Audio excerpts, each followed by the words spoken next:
야고보서 1장 16절 17절 말씀을 보겠습니다. 야고보서 1장 16절 17절 말씀입니다. 우리 같이 함께 읽겠습니다. 내 사랑하는 형제들아, 속지 말라. 온갖 좋은 은사와 온전한 선물이 다 위로부터 빛들의 아버지께로부터 내려오나니 그는 변함도 없으시고 회전하는 그림자도 없으시니라. 아멘. 당신은 행복하십니까? 라는 주제로 언제까지 설교할 거냐고 묻는 분이 계십니다. 여러분이 정말 예수 그리스도 안에서 정말 행복합니다, 그런 고백이 있기를 바랍니다. 설교는 사실 수도 없이 들었던 내용이고 매번 들으면 똑같은 내용의 반복 같기도 합니다. 그런데 이렇게 금요 성령 집회 때마다 예수 그리스도 안에서 내가 정말 행복한지 처음에는 그저 말로 알아듣다가 이제 한 주간 살아보니까 정말 예수님으로 인하여 행복하구나, 그렇게 고백되어질 수 있게 되기를 바랍니다. 성령 집회 때 오신 여러분이 얼굴 표정이 정말 행복하시면 그러면 끝낼까 생각합니다. 사실 폭염이라고 말해야 옳을 정도로 정말 뜨거운 날씨입니다. 그래서 이 폭염 기간이 유익하기도 합니다.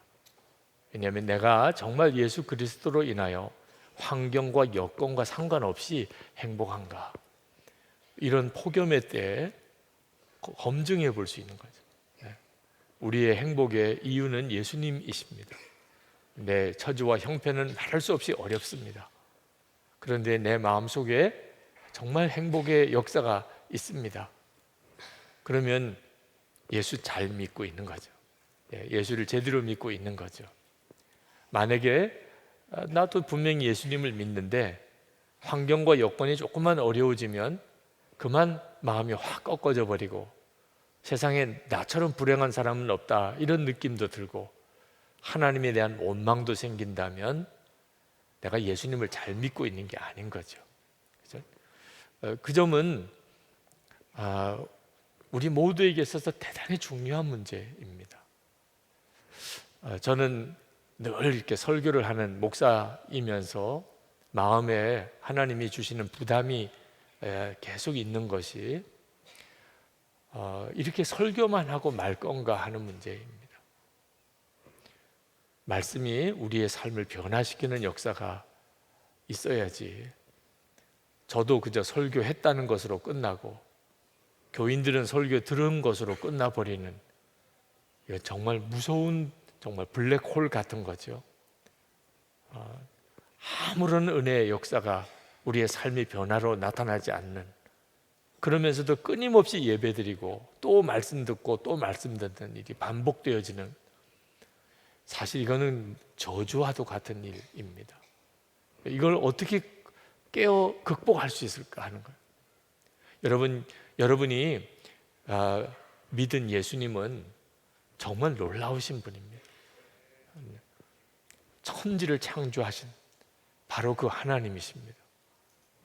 그 주님이 여러분 안에 오셨습니다. 너희 속에 계신 그리스도, 골로새서 1장 27절의 말씀, 너희 안에 계신 그리스도, 온 우주를 창조하신 그 하나님, 그 하나님이 지금 아주 작은 내 마음속에 오셨다.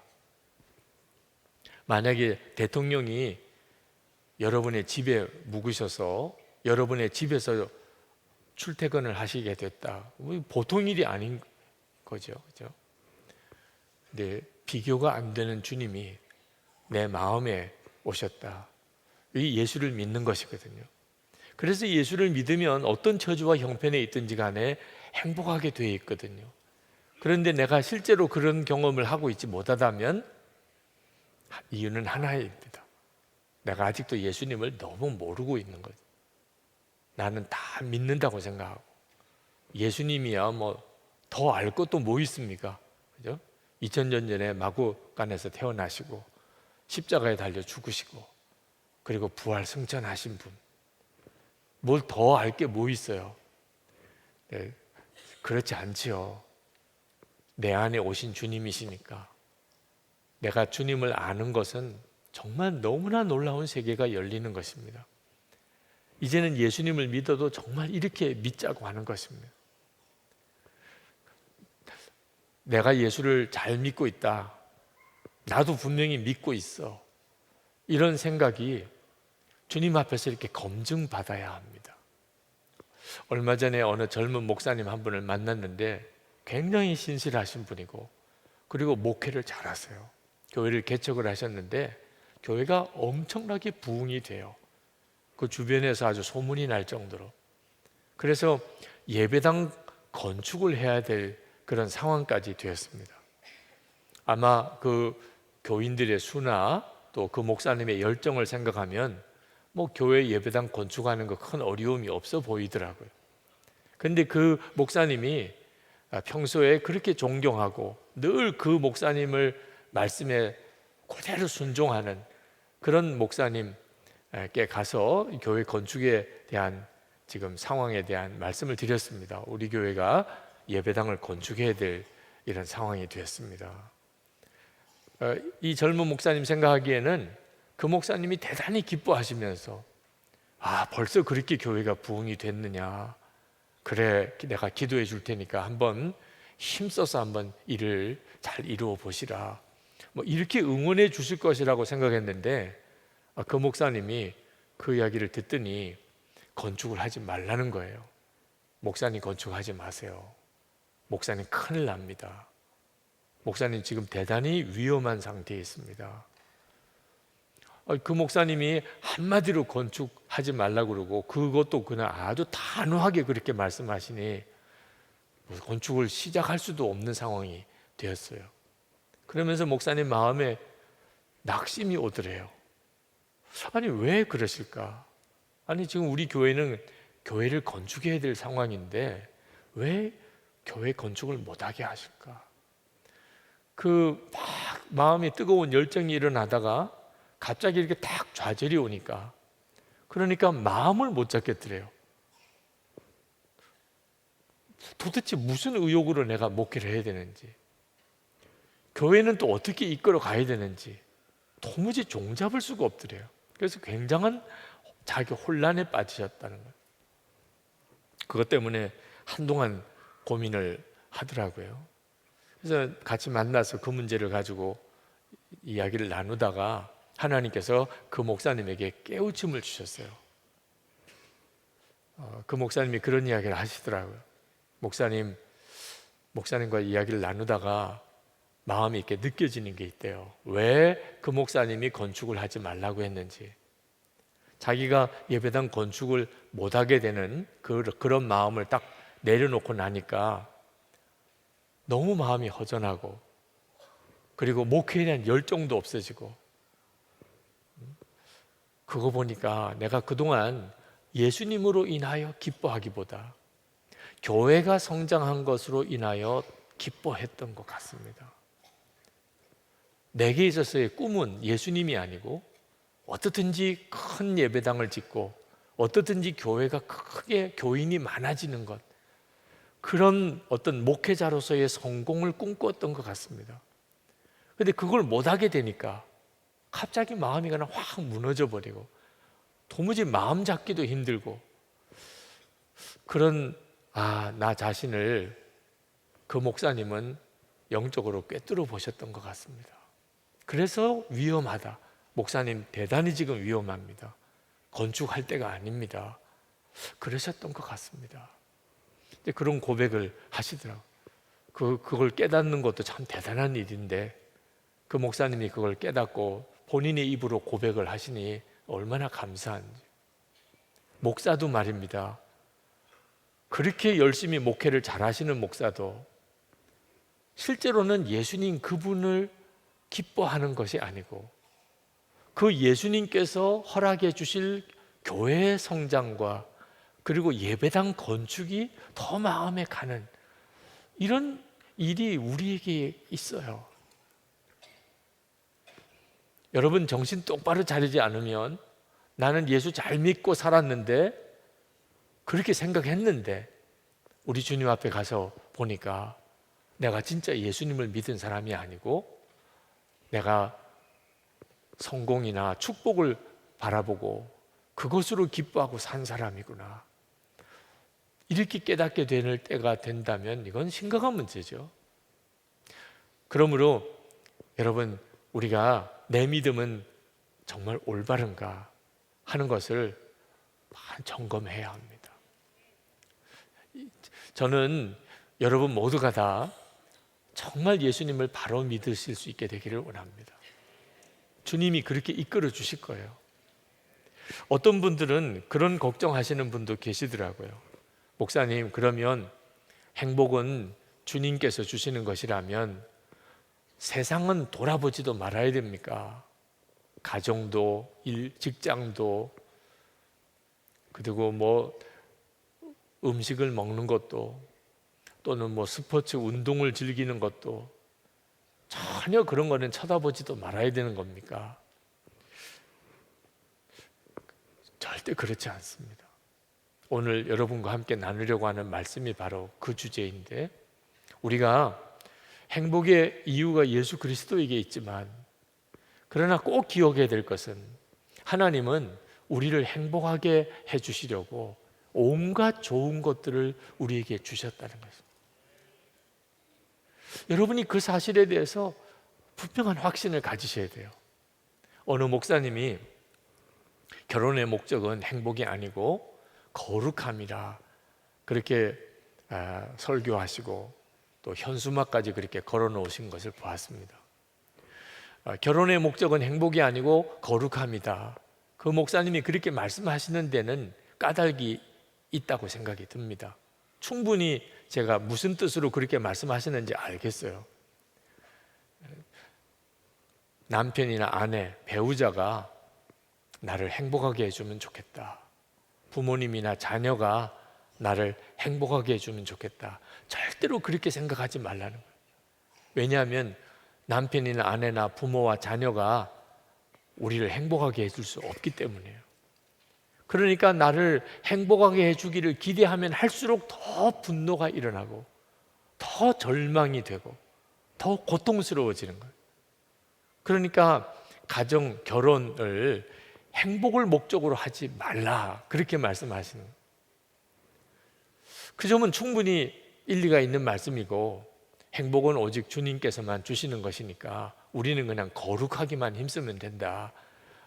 그런데 결혼은 행복이 목적이 아니고 거룩이 목적이라고 하면 그나마도 결혼 안 하려고 하는 우리 자녀들이 진짜 결혼 안 할 것 같아요.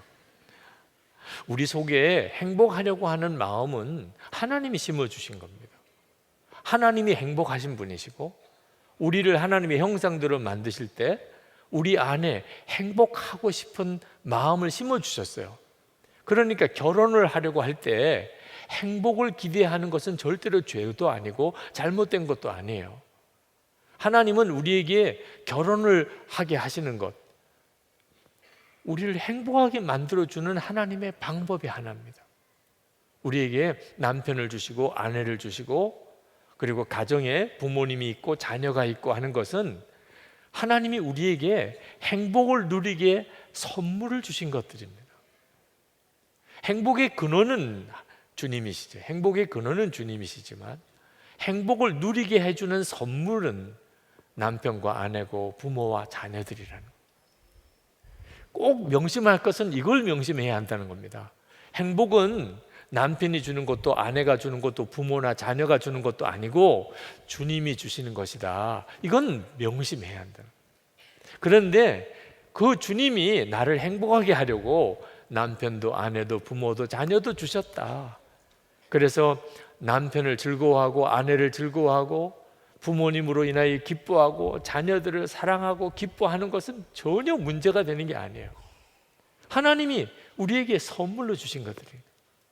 행복에는 행복의 근원이 있고 행복의 선물이 있는 거예요.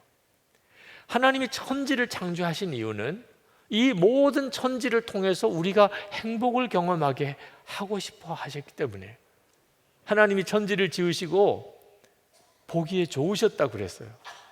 보기에 좋으셨다는 이야기는 그걸 보는 것이 행복하셨다는 거죠. 그건 사람을 만드신 우리들을 위하여 다 만들어 놓으신 것들입니다. 그러므로 우리가 세상을 바라보면서 마음의 행복을 느끼는 것은 하나님의 계획이에요. 그건 전혀 잘못된 것이나 죄 짓는 게 아닙니다. 단 하나 절대로 우리가 놓치지 말아야 될 것은 모든 행복의 근원은 하나님이시라는, 하나님으로부터 오는 것이라는, 그리고 우리에게 주어진 이 모든 것들은 다 행복을 누리게 해주려고 주신 선물이라는, 그 선물을 우상으로 여기면 안 된다. 하나님이 주시는 선물을 섬기는 마음을 가지고 살면 그때부터 그 선물은 나에게 고통을 주기 시작합니다.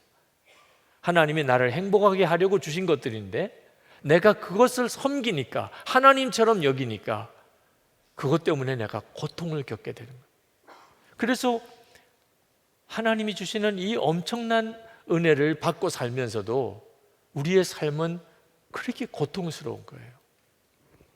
오늘 읽은 야고보서 1장 17절 말씀에 보면 온갖 좋은 은사와 온전한 선물이 다 위로부터 빛들의 아버지께로부터 내려오나니, 여러분의 삶 속에 있는 모든 것들, 여러분 자신의 육신, 그리고 여러분의 가정, 가족들, 여러분의 직장, 여러분의 일터, 거기서 만나는 사람들, 우리 교회, 여러분의 교회 공동체, 함께하는 교인들, 우리가 지금 이 대한민국에 살고 있는 이 나라, 우리가 살고 있는 이 사회, 이 한반도, 여기서 살고 있는 이 모든 것들이 다 하나님이 나에게 주신 선물이라는 거예요.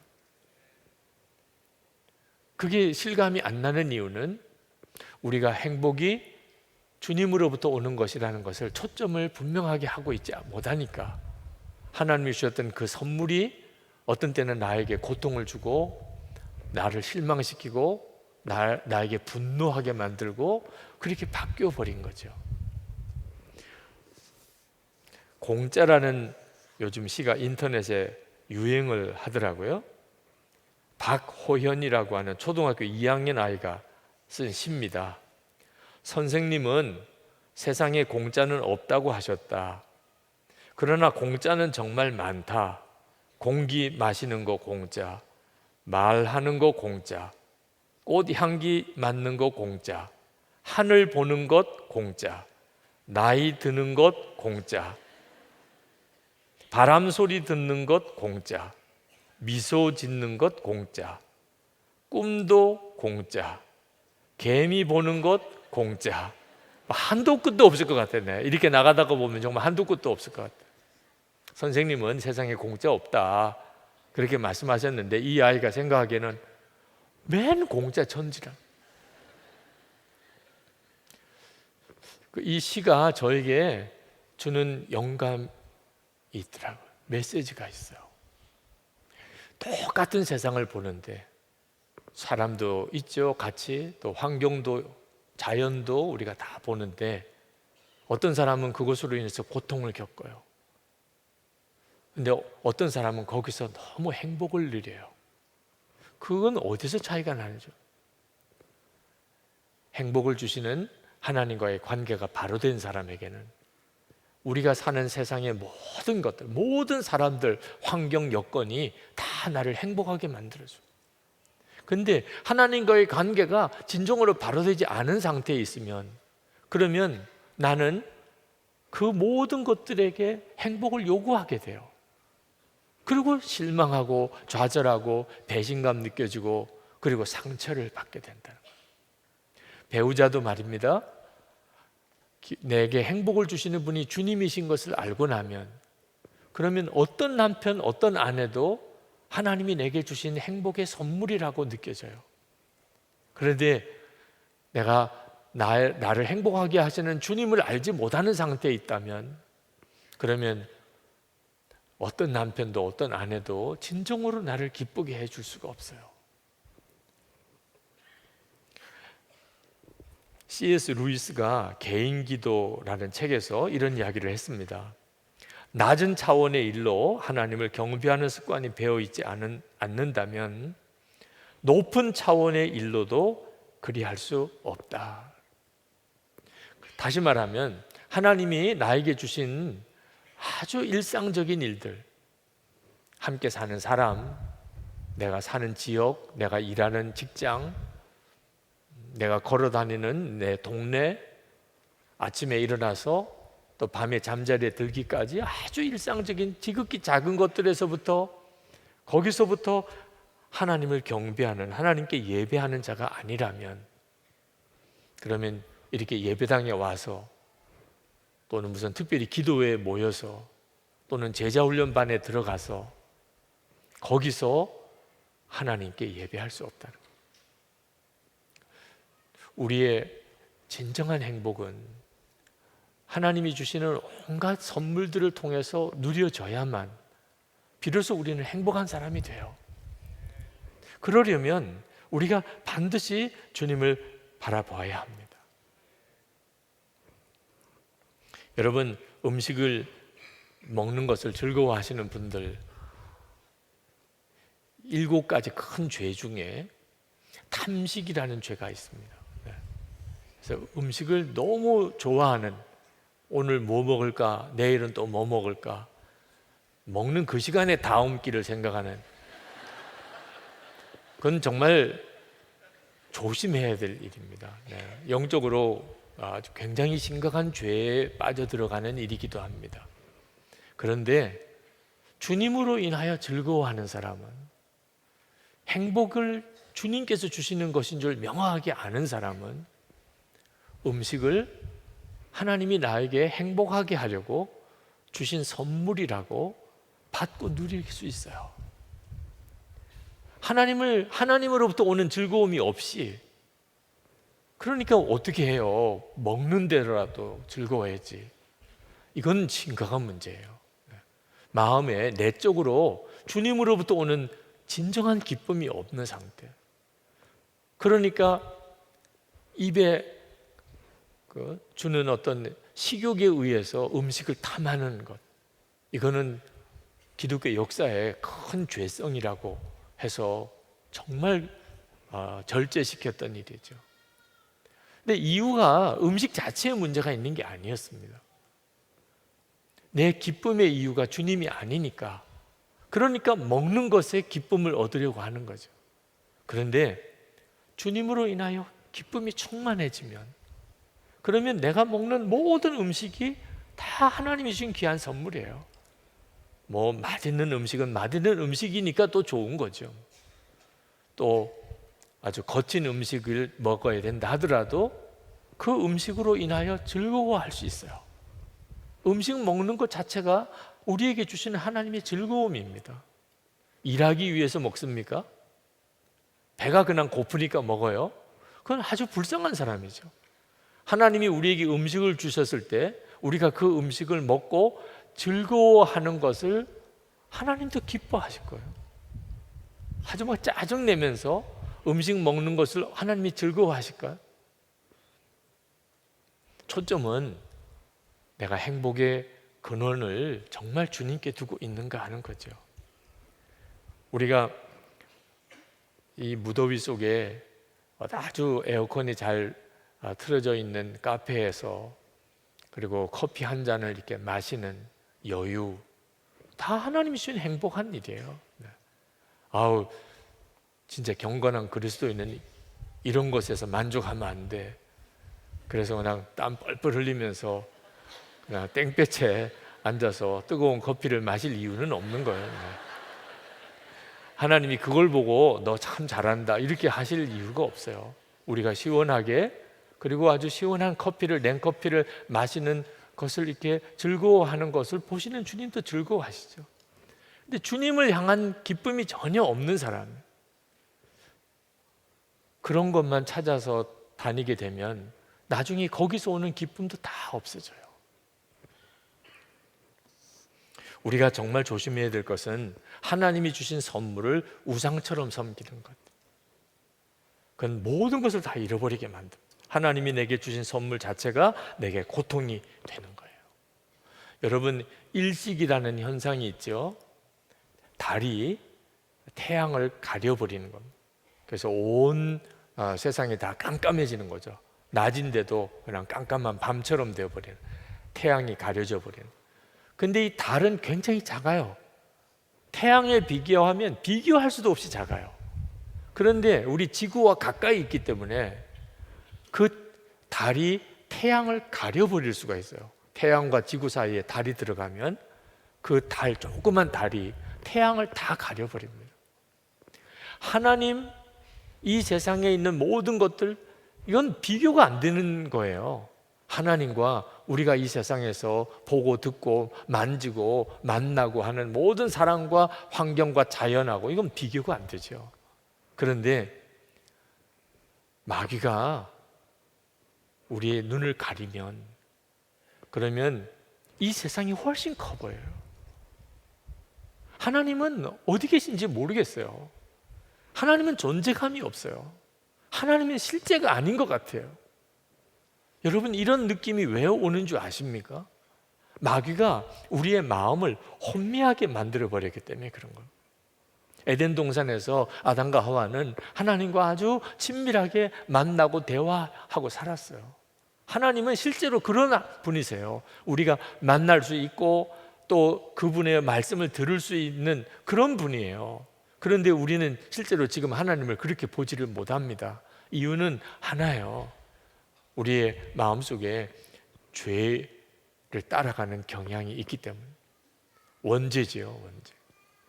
선악과 따먹고 난 다음에 하나님과의 관계가 끊어진 겁니다. 그래서 나타나는 현상이 뭐냐면 세상이 커 보이는 거예요. 돈이 그렇게 커 보이고 사람이 그렇게 커 보이고 세상의 재미가 그렇게 재밌을 것 같이 느껴지는 거죠. 완전히 착각이에요. 이 조그만 달하고 엄청나게 큰 태양하고 달이 그 태양을 다 가려버리는 이런 현상처럼 우리 속에도 영적인 일식 현상이 일어나는 거예요. 고린도후서 4장 4절에 그렇게 말씀했습니다. 그중에 이 세상의 신이 믿지 아니하는 자들의 마음을 혼미하게 하여 그리스도의 영광의 복음의 광채가 비치지 못하게 함이니 그리스도는 하나님의 형상이니라. 마귀가 우리의 마음을 혼미하게 해서 하나님은 나에게 진정한 만족의 대상이 못 되고 너무 막연하신 분이니까 만나지도 못하고 그분의 음성을 또 나는 못 듣겠고, 그런데 세상은 너무나 분명하고 사람은 너무 확실하고 돈, 그 힘은 정말 대단하고 세상 재미있는 일들은 실제로 나에게 어떤 쾌감을 주고, 우리가 그래서 점점 더 세상을 잘 살아보고 행복하게 살고 싶은데도 계속 불행하게 사는 이유예요. 우리 눈이 완전히 왜곡이 되어버렸기 때문에. 그래서 세상을 우상 삼게 되는 거죠. 여러분, 만약에 하나님을 부인하는 사람, 그런 어떤 학자가 있다고 합시다. 아주 지성인인데 하나님을 부인해요. 하나님을 대적하는 글도 막 쓰고, 그 사람이 공부도 그렇게 많이 했고 또 음식도 잘 먹고 또 경제적으로도 넉넉하고 세상적으로는 또 이렇게 존경도 받고, 그 사람도요 하나님의 은혜의 선물 안에서 그렇게 살고 있는 거예요. 그가 가정에서 태어나고 또 그렇게 자라고 맛있는 음식도 먹고 또 시원한 바람을 즐기고, 그리고 앉아서 그가 하나님을 부인하는 어떤 책을 이렇게 저술하는 일을 이렇게 하고 있는 정도의 지성을 가지고 있다면 다 하나님이 주신 것들이에요. 단 하나 본인이 하나님을 모르니까 그런 정말 말도 안 되는 하나님을 대적하는 일을 하고 있는 거죠. 근데 그 결과는 얼마나 무서운지 몰라요. 여러분, 진화론을 처음 이렇게 주장한 다윈, 찰스 다윈, 그 찰스 다윈이 말년에 나는 행복을 잃어버렸다, 본인의 자서전에 그렇게 썼어요. 찰스 다윈의 자서전 나의 삶은 서서히 진화해 왔다. 그런 제목의 그 자서전 속에 그가 이렇게 썼습니다.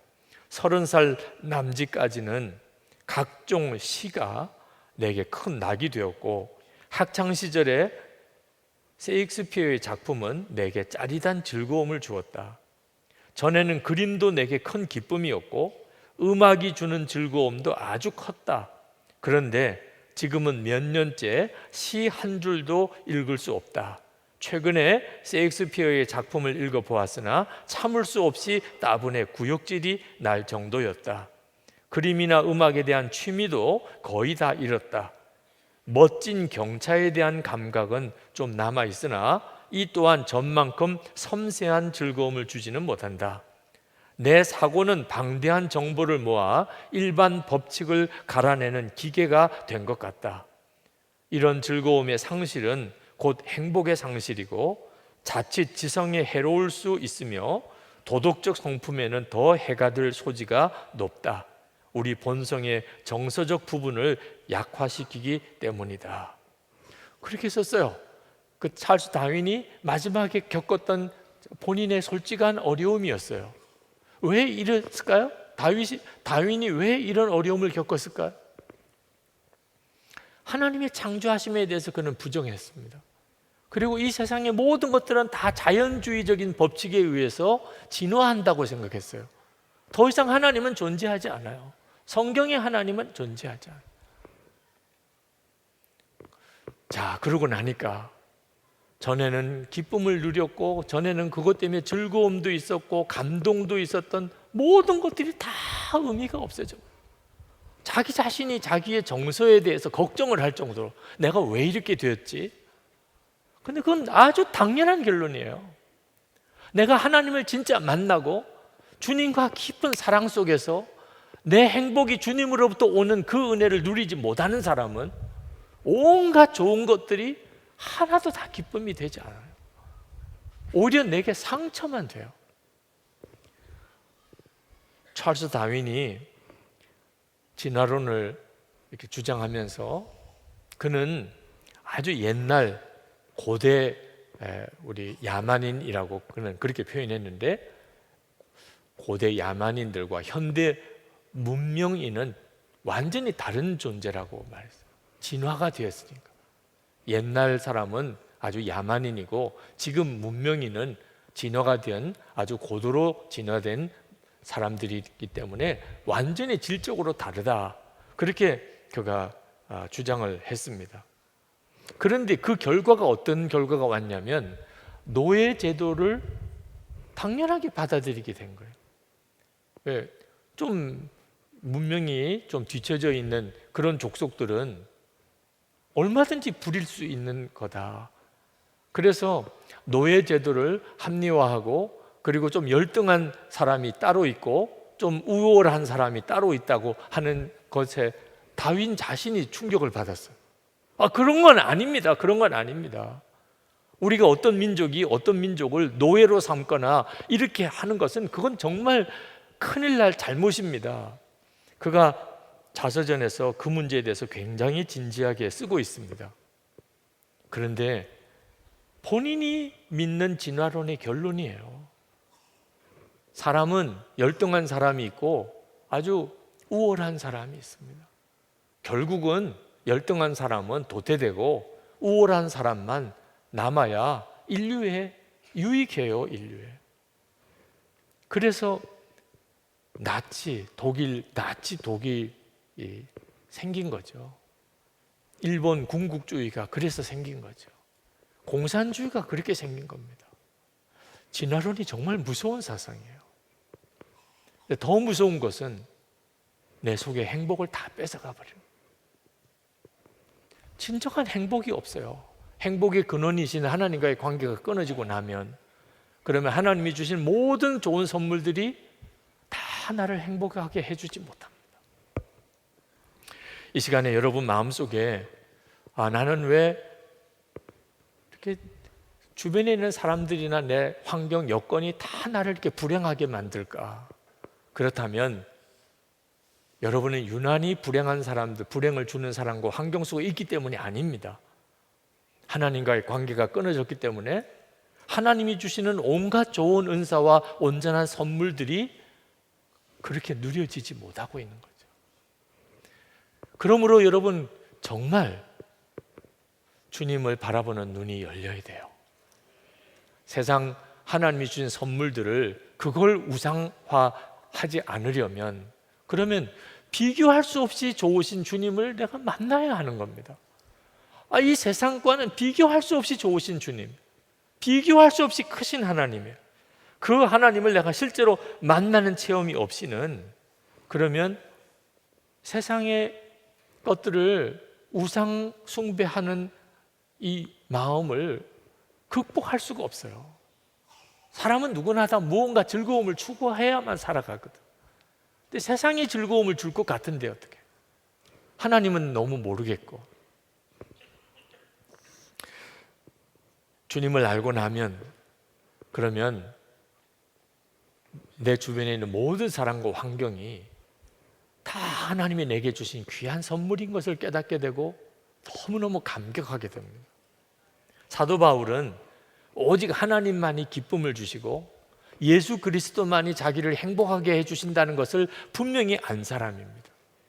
그런데도 그가 아주 오해를 할 만한 말씀을 하셨습니다.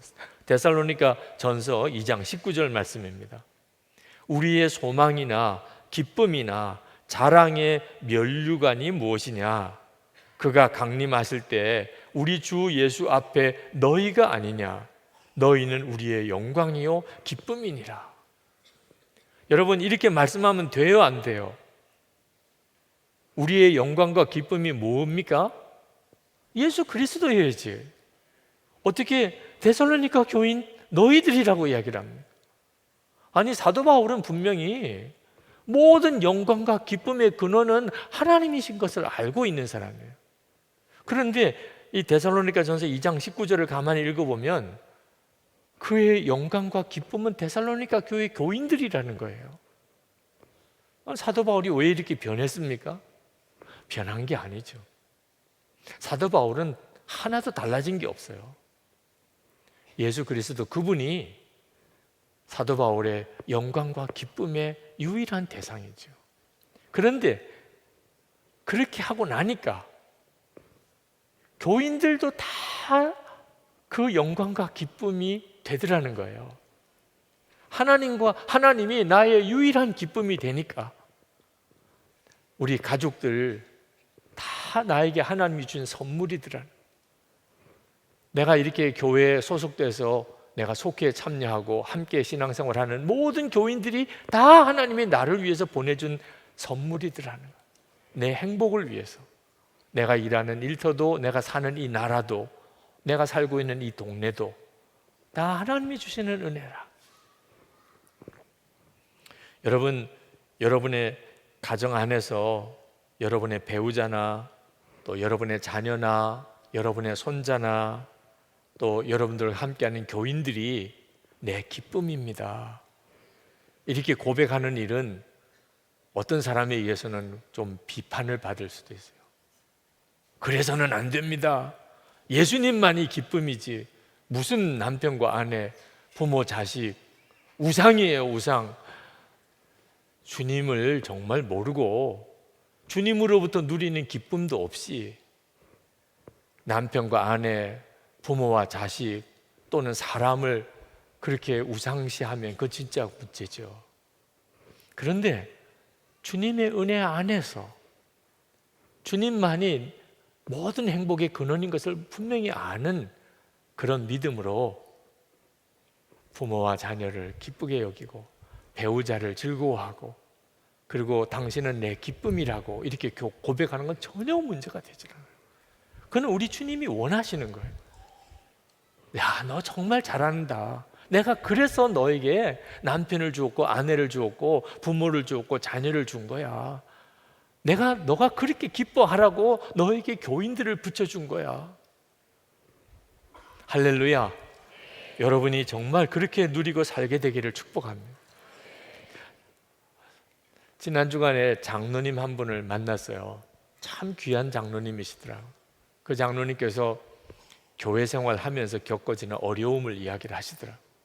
여러분, 교인들이 다 좋기만 합니까?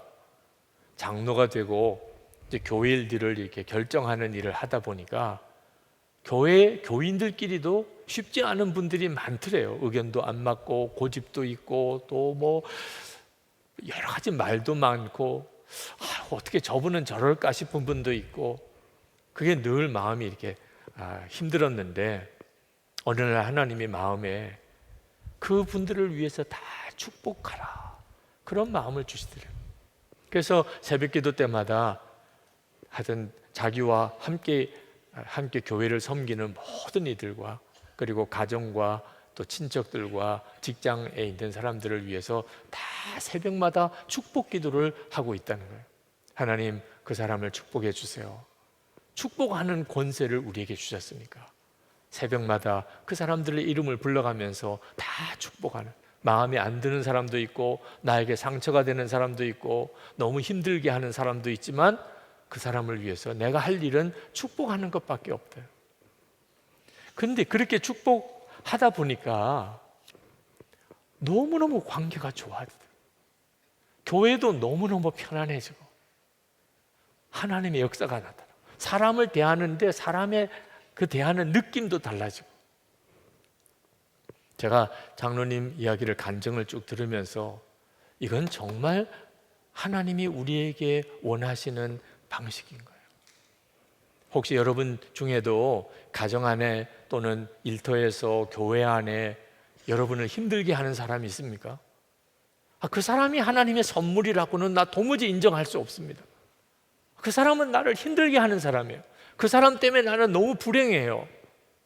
그렇다면 여러분도 한번 해보시기 바랍니다. 오늘 작정하고 그 사람을 축복하는 거예요. 하나님, 아무개를 축복합니다. 그 사람이 잘 되게 해주세요.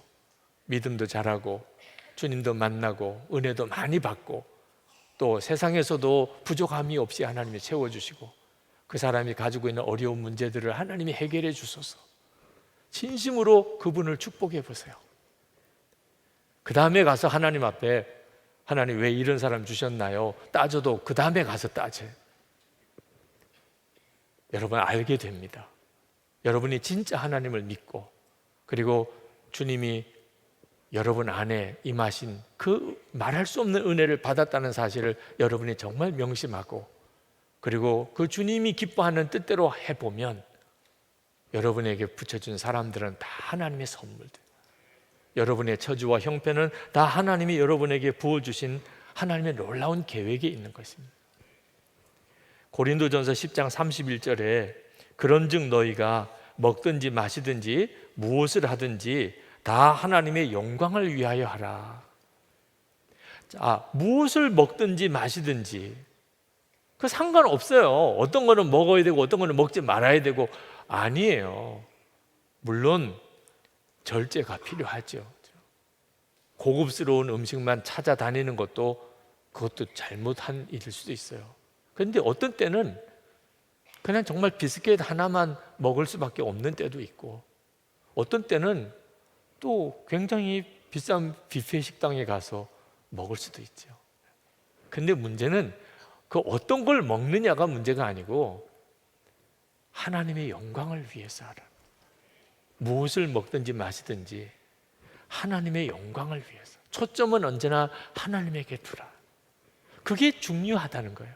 그러면 모든 것들은 하나님이 내게 주신 참 놀라운 기쁨의 은혜, 하나님이 내게 주신 귀한 선물이 된다는 거예요. 여러분 잘 아는 로렌스 수사, 그가 하나님의 임재를 끊임없이 의식하고 그리고 끊임없이 주님을 바라보려고 하면서 살았던 사람이죠. 그래서 하나님의 임재 연습이라는 책을 썼는데 그에게 있어서 하나님과의 관계는 한번 특별한 체험을 하고 그리고 시간이 오래 지나가면 그저 가물가물, 기억이 가물가물할 이런 것이 아니라는, 하나님에 대한 체험은, 하나님에 대한 체험은 날마다 매일 반복되어지는 아주 일상적인 삶 속에서 누려지는 것이라. 로렌스 형제가 그렇게 썼습니다. 그가 쓴 내용이 제가 읽어드릴게요. 꼭 큰 일을 해야만 하는 것은 아니다. 작은 일들도 하나님을 위해서 할 수 있다. 나는 철판에 전병을 뒤집을 때도 그분을 사랑하는 마음으로 한다. 그 일을 마치고 딱히 다른 소임이 없을 때면 내게 일할 수 있는 은혜를 주신 그분 앞에 엎드려 경배한다. 나중에 일어날 때는 왕보다 더 행복하다. 바닥에 지푸라기 하나를 줍는 일도 하나님을 사랑하는 마음으로 한다.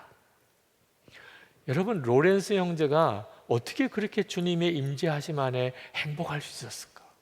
그는 수도원에 밥하는 수산, 주방에서 밥하고 설거지하고 식탁 청소하고 그랬던 수산인데 그가 어떻게 그렇게 행복할 수 있었냐 말이에요. 자기에게 주어진 모든 일상적인 일이 다 하나님이 자기에게 준 선물이라고 믿었어요. 그래서 다 주님을 섬기는 마음으로 했다니까. 지푸라기 하나 바닥에 떨어진 거 짚을 때도 그것을 하나님을 사랑하는 마음으로 했다니까. 그러니까 모든 게 다 하나님이 자기에게 행복하게 주신 것들이 되어버렸어요. 우리가 오늘 정말 그 눈이 뜨여야 합니다. 주님은 여러분을 행복하게 하기 위해서 모든 걸 주셨어요. 사람도 주셨고 환경도 여건도 다 주셨습니다. 우리가 할 일은 어떤 순간에서든지 계속 주님을 바라보는 눈을 뜨는 겁니다. 계속 주님을. 여러분, 죽고 난 다음에 가면 하나님을 뵙지요. 그런데 죽기 전에 지금 우리도 얼마든지 하나님을 볼 수 있어요. 주님이 약속하셨어요.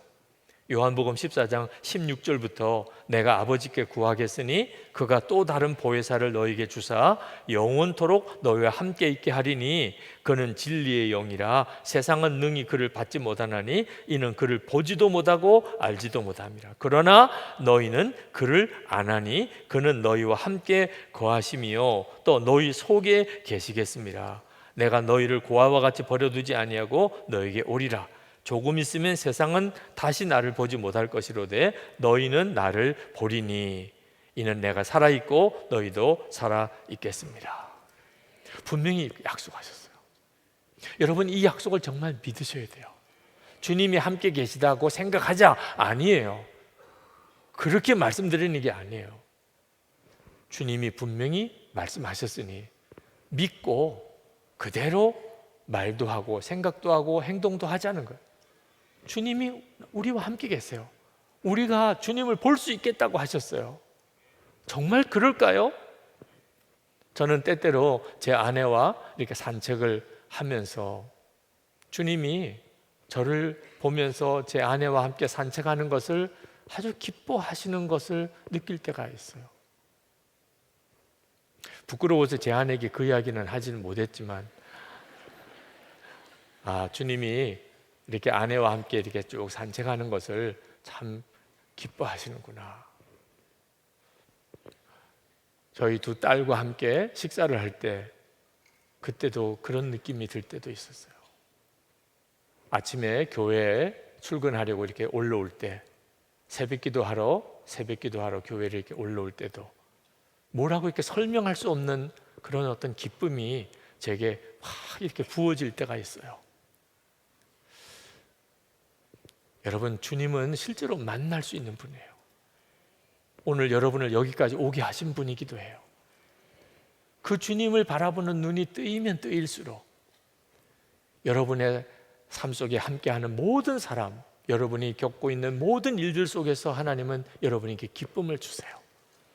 그냥 차 한 잔을 마시고 혼자서 이렇게 어디를 걸어가고 마가다락방에 와서 혼자서 조용히 무릎 꿇고 있어도 그때 하나님이 여러분에게 부어주시는 기쁨이 말할 수 없어요. 하나님 정말 너무 감사합니다. 저에게 이런 교회도 주시고 또 저에게 이런 가족을 주시고 또 제게 이런 믿음을 주시고 하나님 제게 또 이런 연단을 통해서 내 믿음을 성장하게 하시고 그냥 내 입에서 구구절절히 하나님 너무너무 감사합니다 이렇게 고백이 나와요.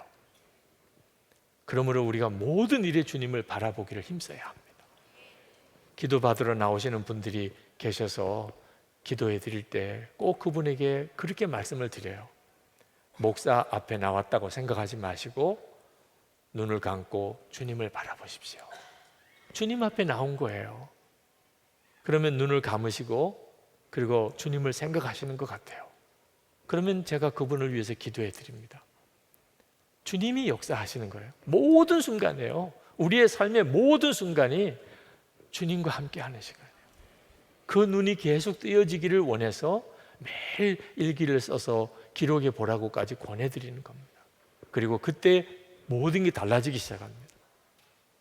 하나님이 나에게 얼마나 행복하게 내가 살기 위해서 온갖 귀한 선물을 주셨는지, 오늘 이 밤에 여러분이 그 눈도 뜨이고 실제로 누려지게 되기를 축복합니다. 우리 함께 찬양하고 그리고 3번 우리 합심해서 같이 기도하고, 안수기도 받으실 분들은 내려오셔서 기도 준비하시고 기도 받으시기 바라고, 또 우리 통성으로 기도할 때 강단에 올라오셔서 기도하실 분들 오셔서 기도하시기 바랍니다. 오늘 우리 모두의 기도의 제목은 하나님이 주시는 선물에 대해서 눈이 뜨이는 겁니다. 행복의 근원이신 주님을 향하여 눈이 완전히 열리고, 그리고 하나님이 내게 주신 귀한 선물들을 내가 깨닫게 되는, 우리 찬양하십시다. 나의 영혼이 잠잠히 하나님만 바라며 찬양하겠습니다.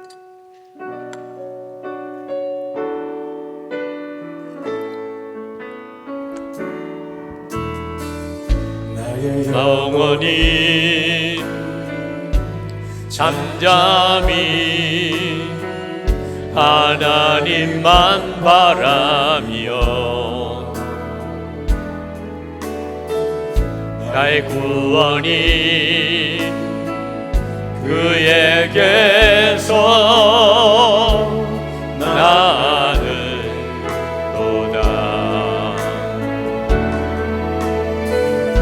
나의 영혼아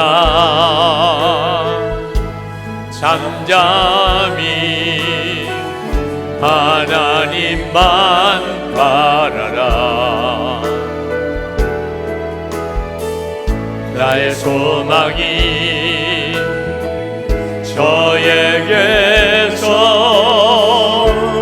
나는 도다. 오직 주만이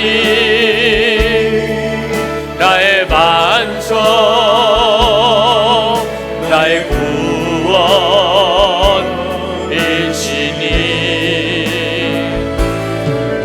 오직 주만이 나의 산성, 내가 요동치 아니하리. 오직 주만이 나의 반석, 나의 구원이시니.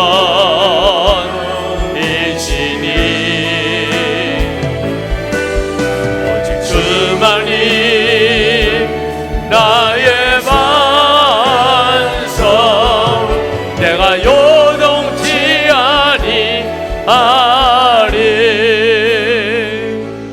이 시간에 우리 기도하실 때 그동안에 하나님이 주시는 선물을, 내가 하나님처럼 그렇게 우상 숭배했던 것들을 주님 앞에 회개하는 시간을 좀 가졌으면 좋겠어요. 하나님, 제가 주님으로 인하여 가지는 기쁨은 아주 적고 세상의 온갖 것들로 인해서 그것으로부터 즐거움을 얻고 행복해 보려고 노력했던 것, 하나님 이 시간에 다 고백하고 회개합니다. 오늘 이 시간 하나님 앞에서 정말 내가 내려놓아야 될 것, 행복의 근원이신 주님을 붙잡기 위해서 하나님이 주신 선물을 의지하는 것을 다 내려놓기를 주님 원합니다. 주님 역사해 주옵소서. 제가 오늘 정말 주님을 만나고 은혜의 눈이 온전히 열릴 준비가 되게 해 주옵소서. 우리 주여 부르짖고 기도하겠습니다. 주여! 할렐루야. 하나님, 놀라우신 하나님, 은혜의 주님, 아버지 하나님, 우리의 상한 마음과 하나님 갈급한 심령을 아버지 주님 앞에 다 내어놓습니다. 나의 하나님 앞에 나와 하나님 간구하고 하나님 기도합니다. 하나님, 우리의 우상 참았다니 하나님 기쁨을 하나님 얻으려고 했던데 하나님 그 모든 어리석은 생각을 주님 앞에 다 내어놓습니다. 은혜를 은혜로우신 주님, 오늘 이 밤에 하나님 이 문제에서 완전한 해결을 받기를 원합니다. 하나님 은혜의 눈들이 더욱 열리고 하나님 주를 바라보는 눈이 더욱 뜨이고 하나님 주님 한 분이면 충분한 믿음 확신을 주시기를 원합니다. 은혜와 사랑이 많으신 아버지, 오늘 하나님 더욱 주님 사로잡으셔 믿음 안에 더욱 강한 하나님 간절한 하나님 부끄럽고 하나님 진실되고 하나님의 역사만 온전히 경고하는 자 되게 하여 주시기를 원합니다. 아버지 하나님, 사랑하는 성도들의 마음의 심령을 사로잡아 주소서. 이 시간에 우리 하나님 앞에 기도하기를 주를 바라보는 눈을 분명히 열어주시기를 원합니다. 그래서 하나님께서 온갖 좋은 것들을 선물로 주신 것들이 무엇인지 알게 해 주시옵소서. 주여, 우리의 눈을 열어주소서. 하나님, 우리의 생각과 판단을 완전히 바꾸어 주셔서 하나님의 기적이 우리의 생각과 마음속에 일어나게 하여 주시옵소서. 우리 주여 부르짖고 기도하겠습니다. 주여!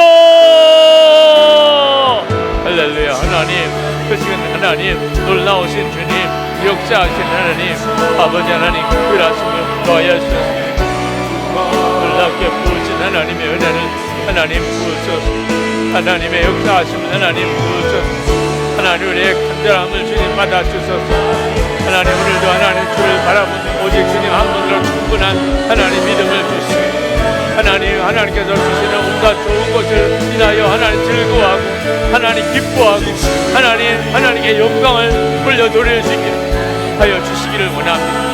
오늘 마음에 묶인 하나님 상한 이들이 하나님 다 하나님 회복을 얻게 하여 주옵소서. 마음에 무거운 짐들이 다 내려지게 해 주시옵소서. 하나님, 주님의 주시는 은혜의 기쁨이 충만하게 해 주옵소서. 하나님, 이 시간에 주의 성령께서 하나님 친히 마음에 답답하고 하나님 우울하고 하나님 근심하고 하나님 염려하고 혼란스러운 이들을 풀어주소서. 해결해 주소서. 주님, 이 시간에 우리 마지막으로 하나님 앞에 기도하겠습니다.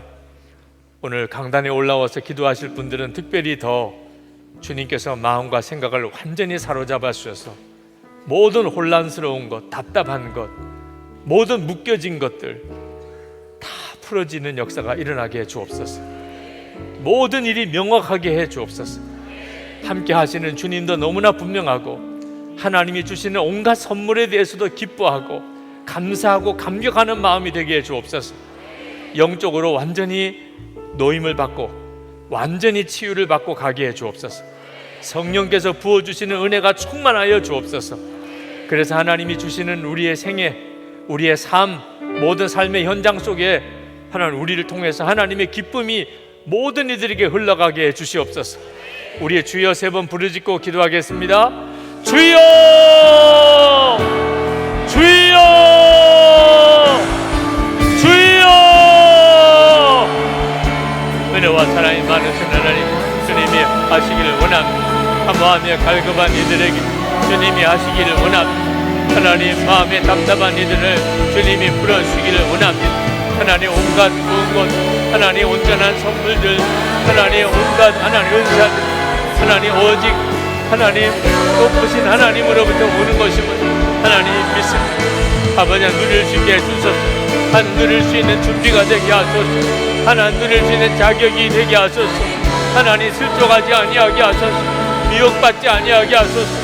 하나님의 기뻐하심이 우리 가운데 하나님의 은혜가 우리 가운데 충만함, 하나님의 사랑이 우리 가운데 충만함, 하나님 모든 일이 있어서 전심으로 주님을 하나님 나가게 하여 주시기를 원합니다. 사랑과 은혜가 충만하신 주님, 놀라우신 하나님, 은혜로 도와주시는 주님, 하나님의 역사하심을 인하여 감사합니다.